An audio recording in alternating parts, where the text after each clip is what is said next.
എനിക്ക് ഈ കാര്യത്തിൽ ശരിക്കും പറയും എനിക്കൊരു രാഷ്ട്രീയം കാണുന്നില്ല. ഇത് എൻ്റെ രാജ്യം, നമ്മളെല്ലാവരും ഭാരതീയരാണ്. നമ്മുടെ ഭാരതത്തിനൊരു പ്രതിസന്ധി ഉള്ള സമയത്തിൽ സർക്കാർ ഇങ്ങനെ ഒരു ഭാരതീയ പൗരനോടൊരു കാര്യം ആവശ്യപ്പെടുമ്പോൾ വേറെ എന്ത് ഉത്തരം നിങ്ങൾ കൊടുത്തിട്ടുണ്ടാവും എന്നോട് പറഞ്ഞു. ഇതിനകത്തിപ്പോൾ സ്വാഭാവികമായിട്ടും 4 പേരുകളുടെ കാര്യം ഇങ്ങനെ പുറത്തുവിടേണ്ടിയിരുന്നോ കോൺഗ്രസ്? കാരണം അന്ന് പാർട്ടി അവരോട് ചോദിക്കൂ, എന്നോട് ചോദിച്ചൊരു കാര്യമുണ്ട്, അവരോട് ചോദിച്ചു. ശശി തരൂർ കോൺഗ്രസിന്റെ എംപിയാണ്, മനീഷ് തിവാരി കോൺഗ്രസിന്റെ എംപിയാണ്. പിന്നെ എന്തിനാണ് ഇങ്ങനെ ഒരു പെട്ടെന്നൊരു 4 പേരുകൾ, ഇതല്ല ഞങ്ങൾ കൊടുത്ത പേരുകൾ എന്ന് പറയുന്നത് താങ്കൾ വരുന്നത് കൊണ്ടാണ്? ഇതൊക്കെ അവരോട് തന്നെ ചോദിക്കേണ്ടി വരും. എന്നോട് ചോദിച്ചിട്ടൊരു കാര്യമില്ല. കാരണം ഞാൻ എല്ലാവരും ഒരു പേര് കൊടുത്തിരിക്കുന്നത്. എനിക്ക് വെളികൾ കിട്ടി, അത്രേ എനിക്കറിയുള്ളൂ. പാർട്ടി യോജിക്കുന്നുണ്ടോ? അതും പാർട്ടിയോട് ചോദിക്കും. കോൺഗ്രസ് എം പി ആയ അങ്ങയെ സർക്കാർ ഉപയോഗപ്പെടുത്തുമ്പോൾ കോൺഗ്രസ് എന്തിനാണ് ഈ അസഹിഷ്ണുത കാട്ടുന്നത്? അങ്ങ് ലിസ്റ്റിൽ പെടില്ല എന്നൊക്കെ അതും എന്നോടാണ് ചോദിക്കേണ്ടത്. നോക്കൂ, കോൺഗ്രസിന് എൻ്റെ കഴിവോ കഴിവില്ലായ്മയെ കുറിച്ച് അവർ വ്യക്തിപരമുള്ള അഭിപ്രായം ഇപ്പോഴത്തെ നേതൃത്വത്തിൽ നിന്നുണ്ടാവാം. അത് അവരോട് ചോദിച്ചാൽ മതി. എനിക്ക് അവരുടെ അഭിപ്രായം ഉണ്ടാവാൻ പൂർണ്ണ അവകാശമുണ്ട്. പക്ഷേ ഇത് സർക്കാരിൻ്റെ ഒരു ഡെലിഗേഷനാണ്. സർക്കാരാണ് തിരഞ്ഞെടുത്ത ആൾക്കാരെ അയക്കുന്നത്. അപ്പൊ സർക്കാരിന്റെ അഭിപ്രായം ഒരു പക്ഷെ വേറെ ആയിരിക്കും. അത്രയല്ലേ ഉള്ളൂ. ഞാൻ അതിനെക്കാട്ടെ എന്താ പറയേണ്ടത്?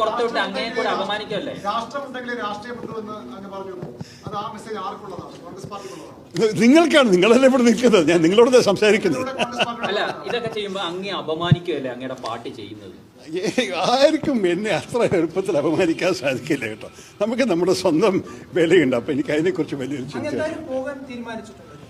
സർക്കാർ തീരുമാനിച്ചിരിക്കണം. ഞാൻ യെസ് എന്ന് പറയാനേ ആവശ്യമുണ്ടാകുന്നല്ലോ. അത് ഞാൻ അഭിമാനത്തോടെ പറഞ്ഞു. ഞാൻ ഇന്നലെ രാത്രി മന്ത്രിക്ക് മറുപടി കൊടുത്തതിന് ഇന്ന് രാവിലെ ഞാൻ സാമൂഹ്യ മാധ്യമത്തിൽ ഇട്ടത് it is an honour and the nation requires my services, I am available. അതാണ് എൻ്റെ സന്ദേശം.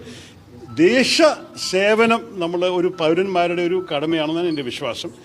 അഥവാ രാജ്യത്തിൻ്റെ ആവശ്യത്തിൽ സർക്കാർ എൻ്റെ സേവനം ആവശ്യപ്പെടുന്നത്, അത് പ്രത്യേകിച്ച് മന്ത്രി പറഞ്ഞത് നിങ്ങളുടെ അനുഭവവും നിങ്ങളുടെ കഴിവുമാണ് നിങ്ങൾക്ക് ആവശ്യമുള്ളത്. നിങ്ങൾ കുറേ വർഷങ്ങളായിട്ട് സംസാരിക്കുന്ന ഓരോരോ കാര്യങ്ങൾ ഞങ്ങൾക്ക് ആവശ്യമുണ്ട്. ഈ സമയത്ത് രാജ്യമാണ്, സർക്കാരാണ് നിങ്ങളുടെ ഈ സേവനം ആവശ്യപ്പെടുന്നത്. ഞാൻ ഉടനെ പറഞ്ഞു, ഞാൻ ഇങ്ങനെയുള്ള കാര്യത്തിൽ ഇപ്പോൾ വേണ്ടിയിട്ടും എൻ്റെ രാജ്യത്തിന് വേണ്ടി നിൽക്കാൻ തയ്യാറാണ്. അതിലൊരു പ്രശ്നമില്ല. ഞാൻ അനാവശ്യമായിട്ട് വേറെ ചർച്ചയിൽ കിടക്കുന്നില്ല. എൻ്റെ അഭിപ്രായത്തിൽ രാജ്യത്തിന് വേണ്ടി സംസാരിക്കുന്ന ഒരു കാര്യം ഇത് പുതിയതല്ല. എൻ്റെ അറിവിൽ ഞാൻ ആ സമയത്തൊക്കെ ഇന്ത്യയിലേ ഉണ്ടായിരുന്നില്ല, രാഷ്ട്രത്തിൽ ഉണ്ടായിരുന്നില്ല.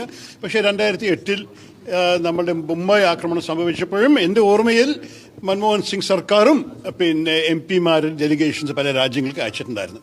ഇത് നല്ലതാണ്. നമ്മളുടെ രാജ്യത്തിലൊരു ആക്രമണമൊക്കെ സംഭവിച്ച സമയത്തിൽ നമ്മളുടെ ഐക്യം, നമ്മൾ ഒരുമിച്ച് നിൽക്കുന്നതും ഒറ്റ വാക്കിൽ ഒറ്റ സ്വരത്തിൽ സംസാരിക്കുന്നതും ഇത് ഭാരതത്തിന് നല്ലതാണെന്നാണ് എൻ്റെ വിശ്വാസം. അത് മുമ്പും ഉണ്ടായിട്ടുണ്ട്, ഭാവിയിലും ഉണ്ടാകുമെന്നാണ് എൻ്റെ വിശ്വാസം. ആദ്യം വിളിച്ചത് 2 ദിവസം മുമ്പായിരുന്നു.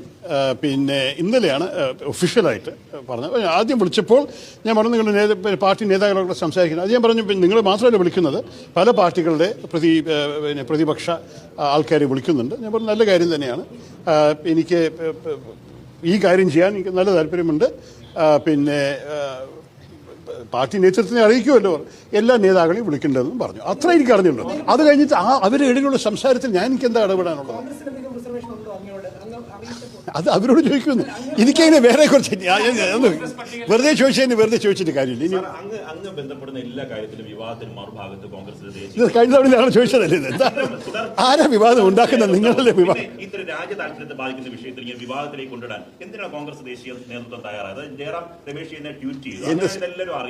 എന്റെ സുഹൃത്തെ, നിങ്ങളൊന്ന് എന്നോട് ചോദിച്ചത് വല്ല കാര്യമുണ്ടോ? അല്ല, ഇത് അഥവാ ഒരു ഞാൻ എന്താ ചെയ്തിരിക്കുന്നത്? ഞാനൊരു കോൾ സ്വീകരിക്കുന്നു, ഞാൻ അതിന് യെസ് പറയുന്നു, ഞാൻ എൻ്റെ പാട് നോക്കുന്നു. ഞാൻ വല്ല വിവാദത്തിന് വേണ്ടി നിങ്ങളുടെ ഇടയിൽ ഇറങ്ങിയിട്ടുണ്ടോ? ഞാൻ വല്ലതും പറഞ്ഞിട്ടുണ്ടോ? നിങ്ങൾ എന്നോട് ചോദിക്കുമ്പോൾ എനിക്കിന്നെ ഒരു അതിശയം തോന്നുന്നു. എന്താ സർക്കാർ എന്നെ ആവശ്യപ്പെട്ടു. ഞാനൊരു പാർലമെൻ്ററി കമ്മിറ്റിയുടെ ഒരു അധ്യക്ഷനും കൂടിയാണ്. അതിൽ എന്നെ അപ്പോയിൻറ്റ് ചെയ്തത് പാർലമെൻറ്റിൻ്റെ സ്പീക്കറും കൂടിയാണ്.